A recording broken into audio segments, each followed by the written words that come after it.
नमस्कार, मी अंकिता पवार। स्मार्ट न्यूजच्या आजच्या बुलेटिनमध्ये आपलं स्वागत। आजच्या ठळक घडामोडी। दुचाकी स्वारांसाठी हेल्मेट सक्ती अधिक कठोर। पिलियन रायडरला हेल्मेटची सक्ती मागे घेण्याची मागणी। प्रशासनाच्या अनुमतीसाठी महाराष्ट्र एकीकरण समितीकडून प्रयत्न सुरू आहे वाहनांचे टोईंग, कुठे करावे पार्किंग। निवेदने देणाऱ्या नागरिकांना पोलिसांचा जाच, जिल्हाधिकाऱ्यांकडे तक्रार।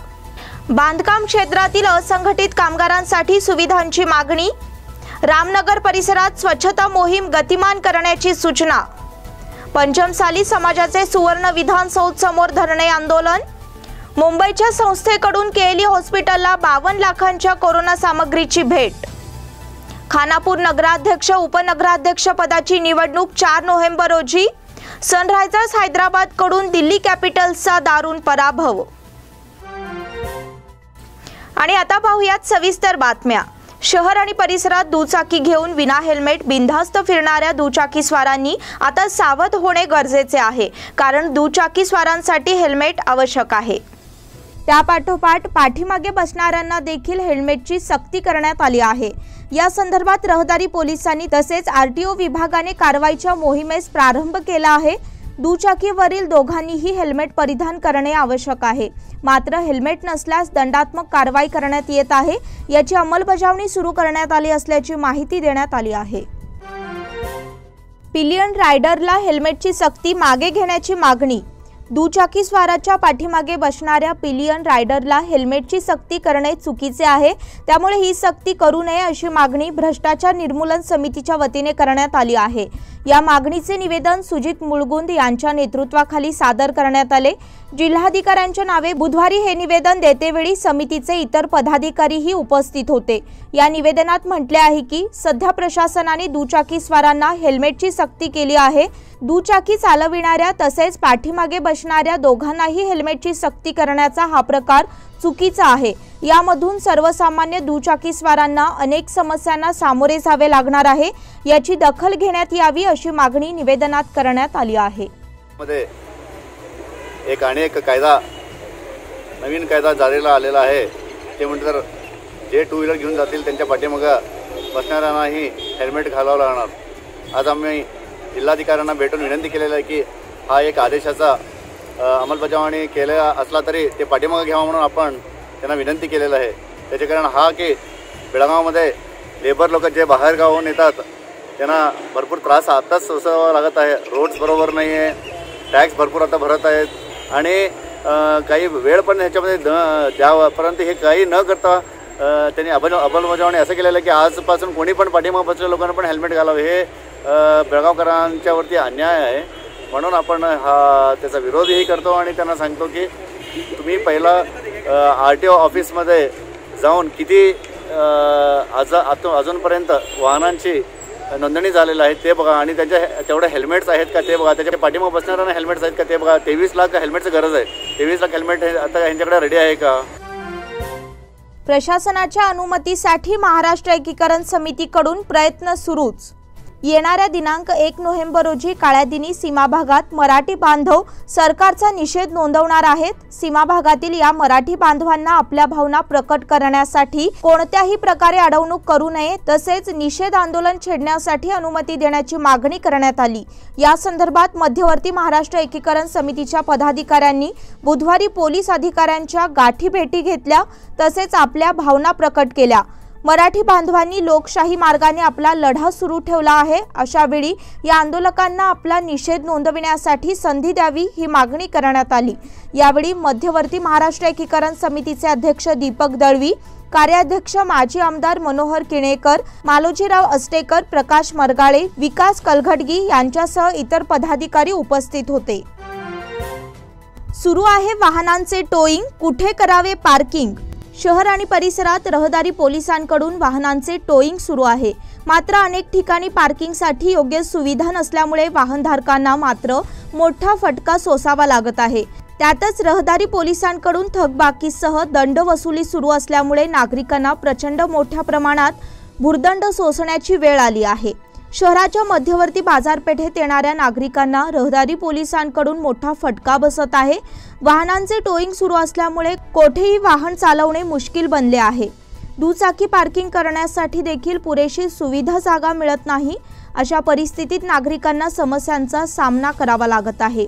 बाजारपेठेत आता कुठे व्यापाराची संधी चालून आलेली असताना आता पोलिसांचा हा बडगा जाचक ठरत असल्याची प्रतिक्रिया व्यक्त होत आहे। निवेदने देणाऱ्या नागरिकांना पोलिसांचा जाच, जिल्हाधिकाऱ्यांकडे तक्रार।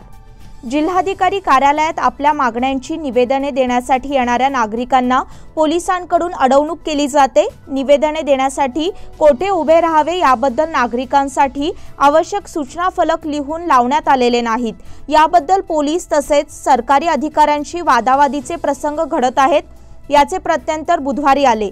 या संदर्भात ॲडव्होकेट NR लातूर यांनी तक्रार केली। त्यानंतर जिल्हाधिकारी MG हिरेमठ यांच्याशी चर्चा करून निवेदने देणाऱ्यांच्या संदर्भात समस्या मांडण्यात आल्या। त्याचप्रमाणे या ठिकाणी बरेच वेळा महिला वर्ग देखील मोठ्या संख्येने येत असतो, त्यांच्यासाठी टॉयलेटची सुविधा करावी अशी मागणी देखील करण्यात आली। जिल्हाधिकारी MG हिरेमठ यांनी या संदर्भात आवश्यक पावले उचलण्याचे आश्वासन दिले। बांधकाम क्षेत्रातील असंघटित कामगारांसाठी सुविधांची मागणी। बांधकाम क्षेत्रातील असंघटित कामगारांसाठी विविध प्रकारच्या सुविधा उपलब्ध करून देण्याबाबत प्रशासनाने पुढाकार घ्यावा अशी मागणी करण्यात आली आहे। यापूर्वी बांधकाम क्षेत्रातील कामगारांनी अनेक वेळा निवेदने देऊन देखील त्याची गांभीर्याने दखल घेण्यात आलेली नाही। त्यामुळे त्यांच्या समोर समस्या उभ्या ठाकल्या आहेत। यासाठी नागरिकांनी असंघटित कामगारांना न्याय मिळवून देण्यासाठी पुढाकार घेण्यात यावा अशी मागणी करण्यात आली आहे। या मागणीचे निवेदन ॲडव्होकेट NR लातूर, शिवाजी कागणीकर, आडव्याप्पा हुंबर्गी, लक्ष्मण खदगावकर आदींनी सादर केले। यावेळेस सुळका हिंडलगा भागातून आलेल्या महिला कार्यकर्त्या मोठ्या संख्येने उपस्थित होत्या। रेखा शंकर कलकामकर 5 वर्षापासून रोजगार काम करायलोय। आम्हाला अजून रोजगार कार्ड मिळालं नाही। आम्हाला रोजगार कार्ड पाहिजे एवढी विनंती त्याला बेळगाव जिल्ह्यामध्ये 11 लाख पेक्षा जास्त रोजगार कामगार आहेत। ते रोजगार कामगारांना कामगार कार्ड करून द्यायला पाहिजे म्हणून 2013 मध्ये भारत सरकार एक ऑर्डर केलेला आहे। ते ऑर्डर प्रमाणे प्रत्येक रोजगार कामगारांना कामगार कार्ड मिळाला पाहिजे। पण त्याच्यामध्ये एक नियम आहे, प्रत्येक वर्षी रोजगार कामगार 90 दिवस ते काम करायला पाहिजे। पण ते पंचायत ते कामगारांना काम द्यायला तयार नाही। त्यासाठी रोजगार कामगारांना कामगार कार्ड मिळालं नाही। त्याच्यासाठी आमचा शिवाजी अण्णा कागणीकर आणि भरपूर कामगार संघटना जिल्हाधिकारीला आणि जिल्हा पंचायत CEO ला आणि मुख्यमंत्रीला भरपूर वेळा आम्ही निवेदन दिलेलं आहे।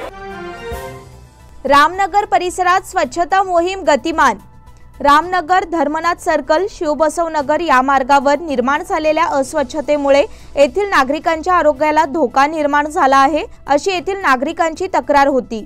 या समस्येसंदर्भात आमदार अनिल बेनके यांनी बुधवारी पाहणी केली, तसेच आवश्यक कामे त्वरित पूर्ण करण्यासंदर्भात सूचना केली। या संदर्भात विद्याधिराज सभागृहात रामनगर परिसरात निर्माण झालेल्या अस्वच्छतेच्या संदर्भात स्मार्ट न्यूज मधून सातत्याने आवाज उठविण्यात आला होता। त्याची दखल घेऊन ही पाहणी करण्यात आली। यावेळी नारायण पै, कृष्णाजी भट, सदाशिव नायक, श्रीपाद पै, बाळकृष्ण पै, विलास पै, उदय पै, गोवर्धन भट, इरण्णा मगताली, श्रीधर कुलकर्णी, हनुमान नवर आदी उपस्थित होते। नमस्कार, मी सदाशिव नायक, विद्याधिराज सभागृह वतीनं बोलत आहे। आज आमच्या इथं काही समस्याबाबत आम्ही अनिल बेनके आणि पालिका आयुक्तांना, आमदार अनिल बेनके आणि पालिका आयुक्त यांना इथं आमंत्रित केले होते। त्यांनी इथल्या सगळ्या जागेचा सर्वे करून आमच्या समस्या ऐकून घेतल्या आणि आमच्या इथं हा भाग मुद्दाम दुर्लक्षित करून बाकीच्या काळ्या धंद्यांना उपयोग होईल असा उपयोग आजपर्यंत तिथं करत होते, ते आम्ही त्यांच्या निदर्शनाला आणून दिले। त्यांनी तिथं आता ती जी महापालिकेची जागा आहे ती सगळी साफ करून तिथं आम्ही त्यांना एक सूचना केली होती की पे पार्किंगसाठी ती जागा वापरावी, ती त्यांनी मान्य केलेली आहे। आणि पंचमसाली समाजाचे सुवर्ण विधानसौध समोर धरणे आंदोलन। पंचमसाली समाजाच्या विविध मागण्यांसाठी येथील सुवर्ण विधानसौध समोर धरणे आंदोलन करण्यात आले। बुधवारी एक दिवसीय आंदोलन करून समाजाच्या मागण्या मांडण्यात आल्या। सरकारने याची गांभीर्याने दखल घेण्याची मागणी करण्यात आली। पंचमसाली जगद्गुरू महापीठाचे परमपूज्य बसवराज मृत्युंजय स्वामीजी यांच्या नेतृत्वात या आंदोलनाला विविध संघटनांनी पाठिंबा दर्शविला। मुंबईच्या संस्थेकडून केली हॉस्पिटलला 52 लाखाच्या कोरोना सामग्रीची भेट। मुंबई येथील टाटा एज्युकेशन अँड डेव्हलपमेंट ट्रस्टच्या वतीने 52 लाख रुपये किमतीची कोविड उपचार यंत्रणा केली हॉस्पिटलला उपलब्ध करून देण्यात आली आहे। लायन्स क्लबच्या माध्यमातून या सामग्रीचे वितरण करण्यात आले। गुरुवारी केली संस्थेच्या शताब्दी सभागृहात हा कार्यक्रम झाला। या सामग्रीमध्ये Covid kits, PPE kits, N95 mask आदींचा समावेश आहे। जिल्हाधिकारी MG हिरेमठ यांच्या उपस्थितीत ही सामग्री केली हॉस्पिटलला सुपूर्द करण्यात आली। खानापूर नगराध्यक्ष उपनगराध्यक्ष पदाची निवडणूक बुधवारी। 3 वेळा नगराध्यक्ष उपनगराध्यक्ष पदाच्या निवडणुकीला हुलकावणी देत शेवटी बुधवार दिनांक 4 नोव्हेंबर रोजी निवडीला मुहूर्त मिळाला। बुधवारी सकाळी 10:30 ते 1:30 वाजेपर्यंत उमेदवारी अर्ज दाखल करण्यात येईल। त्यानंतर दुपारी 3 वाजता मतदानासाठी बैठक होणार आहे। खानापूर नगरपंचायतीचे नगराध्यक्ष पद हे सामान्य गटासाठी तर उपनगराध्यक्ष पद हे अनुसूचित जमाती महिला वर्गासाठी आहे। अनुसूचित जमाती महिला गटासाठी एकमेव नगरसेविका लक्ष्मी अंकलगी या आहेत, तर नगराध्यक्ष पदासाठी नगरसेवक नारायण मयेकर आणि माजी नगराध्यक्ष कैलासवासी रफिक खानापुरी यांचे चिरंजीव मजहर खानापुरी यांची नावे चर्चेत आहेत। सनरायझर्स हैदराबादकडून दिल्ली कॅपिटल्सचा दारुण पराभव। वृद्धिमान 6 डेव्हिड वॉर्नर यांची तडाखेबंदी फलंदाजी तसेच फिरकीपटू राशिद खानच्या बेधक गोलंदाजीच्या जोरावर सनरायझर्स हैदराबाद संघाने बलाढ्य दिल्ली कॅपिटल्स संघाचा तब्बल 88 धावांनी पराभव केला। जलद अर्धशतक ठोकणारा वृद्धिमान 6 सामनावीर ठरला। 20 षटकात हैदराबाद संघाने 2 बाद 119 धावांचा डोंगर उभा केला। फलंदाजीत बढती मिळालेल्या वृद्धिमान 6ने 45 चेंडूत 12 चौकार 2 षटकारांसह 88 धावांची तुफानी खेळी साकारली। उत्तरादाखल 220 धावांच्या मोठ्या धावसंख्येचा पाठलागाच्या दडपणाखाली दिल्ली कॅपिटल्सचा संघ 19 षटकात 131 धावा ढेपाळला। दिल्ली कॅपिटल्सचा हा सलग 3रा पराभव ठरला। दिल्ली कॅपिटल्स तर्फे रिषभ पंत 36, अजिंक्य रहाणे 26 तर तुषार देशपांडे यांनी 20 धावा केल्या। या बुलेटिन मधील पुढील बातम्या छोट्याशा विश्रांतीनंतर। बेलगाम वासियों के पसंद में उतरा उड़ान बार एंड रेस्टोरेंट। सोशल डिस्टेंसिंग का ख्याल रखते हुए हमारा स्टाफ देता है बेहतरीन सर्विस का विश्वास। यहां है पार्टी और फंक्शन के लिए 3 आलीशान हॉल, कारपोरेट डिनर मीटिंग के लिए 3 अलग कक्ष, IPL मैच देखने के लिए 3 बड़े स्क्रीन की विशेष सुविधा। इसके साथ ही साफ सुथरा किचन जहां हमारा वेल क्वालिफाइड स्टाफ देता है क्वालिटी और हाइजीनिक फूड की गारंटी। तो फिर खाने की हो बात तो आना परिवार के साथ। उड़ान बार एंड रेस्टोरेंट, लिंगराज कॉलेज के पास, बेलगावी। फोन 0831 243577। विश्रांतीनंतर पुन्हा एकदा आपलं स्वागत। कोरोनाच्या पार्श्वभूमीवर यंदा प्रथमच शारदीय नवरात्रोत्सव लोकसहभाग आणि भक्तांविना केवळ मानकरांच्या उपस्थितीत परंपरेनुसार संपन्न झाला। या नवरात्रीत 87 लाख भाविकांनी श्री अंबाबाईचे ऑनलाईन दर्शन घेतले। या नवरात्रोत्सवाला करवीर निवासिनी श्री अंबाबाई मंदिर बंद असले तरी भाविकांनी देवीला 7,68,486 रुपयाचे सोने चांदी दागिने अर्पण केले आहेत। तसेच 11,27,719 पर्यंत रक्कम ऑनलाईन द्वारे अर्पण केल्याची माहिती पश्चिम महाराष्ट्र देवस्थान व्यवस्थापन समितीचे अध्यक्ष महेश जाधव व सचिव विजय पोवार यांनी दिली। शारदीय नवरात्रोत्सवाच्या काळात दरवर्षी देवस्थानाला सुमारे 2 कोटींचे उत्पन्न मिळते, पण कोरोनामुळे गेल्या 6 महिन्यात सुमारे 10 कोटींचे उत्पन्न घटले आहे। कोल्हापूर तिरुपती फेस्टिवल ट्रेन सुरू। बेळगाव मार्गे धावणारी Kolhapur Tirupati Kolhapur festival special daily train बुधवारपासून म्हणजेच 28 ऑक्टोबर ते 18 नोव्हेंबर पर्यंत धावणार आहे। ऐन दिवाळीत ही गाडी धावणार असल्याने प्रवाशांची चांगली सोय होणार आहे। नैऋत्य रेल्वेने एक पत्र जारी करून यासंबंधीची माहिती दिली आहे। फेस्टिवल ट्रेन तिरुपतीहून 28 ऑक्टोबर ते 26 नोव्हेंबर या काळात तर कोल्हापूरहून 30 ऑक्टोबर ते 18 नोव्हेंबर या काळात धावणार आहे। संकेश्वर पालिकेवर कत्ती गटाची सत्ता। संकेश्वर पालिकेवर भाजपचे माजी मंत्री व विद्यमान आमदार उमेश कत्ती, माजी खासदार रमेश कत्ती गटाची सत्ता स्थापन झाली आहे। निवडणूक काँग्रेसचे माजी मंत्री ए.बी. पाटील गटाचा दारुण पराभव झाला आहे। कत्ती बंधूंनी नगराध्यक्षपदी सीमा श्रीकांत हतनुरी यांची तर उपनगराध्यक्षपदी अपक्ष उमेदवार अजित अशोक करजगी यांची सर्व सदस्यांच्या संमतीने निवड केली आहे। नगराध्यक्ष सीमा हतनुरी, उपनगराध्यक्ष अजित करजगी यांना खासदार अण्णासाहेब जोल्ले, आमदार उमेश कत्ती, भाजपचे 11 सदस्य आणि अपक्ष उमेदवारांचे एकमत असे एकूण 14 मते मिळाली, तर काँग्रेसच्या शेवंता कब्बुरी, डॉक्टर जे.एन. करजगी यांना केवळ 11 मते मिळाल्याने त्यांचा पराभव घोषित करण्यात आला। यावेळी संगम साखर कारखाना अध्यक्ष राजेंद्र पाटील, शंकरराव हेगडे, राजू संसुद्धी, जयगौडा पाटील, बसवराज बागलकोटी, अभिजित कुरणकर तसेच अनेक मान्यवरांनी त्यांना शुभेच्छा दिल्या। निवडणूक अधिकारी म्हणून तहसीलदार अशोक गुरानी यांनी काम पाहिले। दोड्ड-होसूर येथे क्रिकेट स्पर्धेचा शुभारंभ। दोड्ड-होसूर तालुका खानापूर येथील क्रिकेट स्पर्धेचा शुभारंभ उत्साहात पार पडला। उद्घाटन समारंभाच्या अध्यक्षस्थानी हबप अनंत देवलतकर होते। यावेळी दीपप्रज्वलन नारायण पाटील, सुभाष गुरव यांच्या हस्ते करण्यात आले, तर फोटोपूजन इराणी पाटील, दत्तू सोनार वाडकर, मनोहर पाटील यांच्या हस्ते करण्यात आले। क्रिकेट स्पर्धेचे उद्घाटन माननीय ग्रामपंचायत सदस्य प्रकाश पाटील यांच्या हस्ते करण्यात आले। या निमित्ताने सेवानिवृत्त हायस्कूल शिक्षक परशुराम गुरव, श्रीकांत पाटील यांचा शाल, श्रीफळ व पुष्पहार घालून सत्कार करण्यात आला। सूत्रसंचालन व आभार विठ्ठल पाटील यांनी मानले। दिनांक 30 पासून 2 पर्यंत मद्य विक्रीवर निर्बंध। येत्या दिनांक 30 ऑक्टोबर ते दिनांक 2 नोव्हेंबर पर्यंत मद्य विक्रीवर निर्बंध लागू करण्यात आले आहेत, असा आदेश पोलीस आयुक्त डॉक्टर के त्यागराजन यांनी बजावला आहे। दिनांक 30 रोजीची वाल्मिकी जयंती, त्याचप्रमाणे ईद ए मिलाद आणि कर्नाटक राज्योत्सव यांच्या एकत्रित येण्यामुळे हे निर्बंध लागू करण्यात आले आहेत। दिनांक 30 रोजी सकाळी 6 पासून दिनांक 2 नोव्हेंबर रोजी सकाळी 6 पर्यंत मद्य विक्री बंद राहणार आहे। याची नोंद सर्व विभागातील मद्य विक्री व्यावसायिकांनी घ्यावी आणि नियमांचे पालन करावे असे या आदेशात म्हटले आहे। दोघा दुचाकी चोरांकडून 13 दुचाकी जप्त।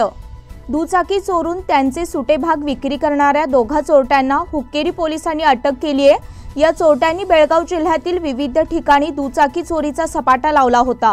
अटक करण्यात आलेल्या चोरट्यांकडून 6.25 लाख रुपये किमतीच्या 13 दुचाकी जप्त करण्यात आल्या आहेत। आरोपींना अटक करून त्यांची रवानगी न्यायालयीन कोठडीत करण्यात आली आहे। बेळगाव जिल्ह्यातील हुक्केरी तालुक्यात सीपीआय गुरुराज कल्याण शेट्टी यांनी नंबर प्लेट नसताना वाहन चालवत असणाऱ्या दोघांना अडविले। त्यावेळी चौकशी अंती ते चोरटे असल्याचे निष्पन्न झाले। या प्रकरणी अटक करण्यात आलेल्या दोघांची नावे दाऊद खुदासाब सरकवास राहणार चिमटगी तालुका जमखंडी तसेच महेश बसाप्पा मगदूम राहणार सावळगी अशी आहेत। त्यांच्याकडून 6.25 लाख रुपये किमतीच्या 13 दुचाकी जप्त करण्यात आल्या आहेत। यापैकी मुख्य आरोपी फरार झाला असून पोलीस त्याचा शोध घेत आहेत। निप्पाणी येथे काकाने केला पुतण्याचा खून। आपला पुतण्या बेपत्ता झाल्याची खोटी तक्रार दाखल करून त्याचा खून करणाऱ्या काकाला निप्पाणी पोलिसांनी अटक केली आहे। ही घटना निप्पाणी तालुक्यातील बेनाडी मध्ये उघडकीस आली आहे। बेनाडी गावातील विशाल महेश पाटील वय 25 या युवकाच्या खुनाची सुपारी त्याचा काका सतीश पाटील यांनी दिली होती। त्यानंतर आपला पुतण्या बेपत्ता झाल्याची तक्रार निप्पाणी ग्रामीण पोलीस स्थानकात दाखल केली। तक्रार दाखल करून घेऊन पीएसआय बसवराज तळवार यांनी तपास केला। यावेळी यामधील सत्य उघडकीस आले। या प्रकरणी बेनाडी येथील सतीश पाटील यांच्यासह कागल येथील अमोल वड्डर, दिलीप वड्डर, बाबासाहेब कांबळे आणि विकास पाटील यांना खुनाच्या आरोपाखाली अटक केली आहे। यल्लाप्पा नागाप्पा पाटील यांचे निधन। कसबा नंदगड तालुका खानापूर येथील प्रगतशील शेतकरी व ग्रामपंचायत माजी सदस्य यल्लाप्पा नागाप्पा पाटील वय 79 यांचे दिनांक 26 रोजी अल्पशा आजाराने निधन झाले। त्यांच्या पश्चात पत्नी, मुलगे, मुली, सुना, नातवंडे असा परिवार आहे। शिक्षिका संगीता पाटील यांचे ते वडील होत। प्रेमा यल्लाप्पा पाटील यांचे निधन। जाफरवाडी येथील रहिवासी प्रेमा यल्लाप्पा पाटील वय 65 यांचे दिनांक 27 रोजी अल्पशा आजाराने निधन झाले। त्यांच्या पश्चात एक मुलगा, 4 मुली, सून, जावई, नातवंडे असा परिवार आहे। तातोबा भाऊराव पाटील वय 80 यांचे निधन। इदलहोन तालुका खानापूर येथील प्रतिष्ठित नागरिक, सेवानिवृत्त मुख्याध्यापक, महाराष्ट्र एकीकरण समितीचे ज्येष्ठ नेते व खानापूर तालुका महाराष्ट्र एकीकरण समितीचे माजी चिटणीस तातोबा भाऊराव पाटील गुरुजी वय 80 यांचे बुधवारी पहाटे हृदयविकाराने निधन झाले। त्यांच्या पश्चात पत्नी, मुलगा, सून, 3 विवाहित मुली, जावई व नातवंडे असा परिवार आहे। ते येथील पिसेदेव कोऑपरेटिव्ह क्रेडिट सोसायटीचे माजी चेअरमन होते, तर सेवानिवृत्त शिक्षक संघटनेचे अध्यक्ष, गावच्या पंच कमिटीचे सेक्रेटरी व माजी ग्रामपंचायत सदस्यही होते। त्यांनी सीमाप्रश्नाच्या प्रत्येक मोर्चा आंदोलनात भाग घेतला होता। पद्मावती बाबूराव सावंत यांचे निधन। पाटील गल्ली वडगाव येथील रहिवासी पद्मावती बाबूराव सावंत वय 75 यांचे मंगळवार दिनांक 27 रोजी वार्धक्याने निधन झाले।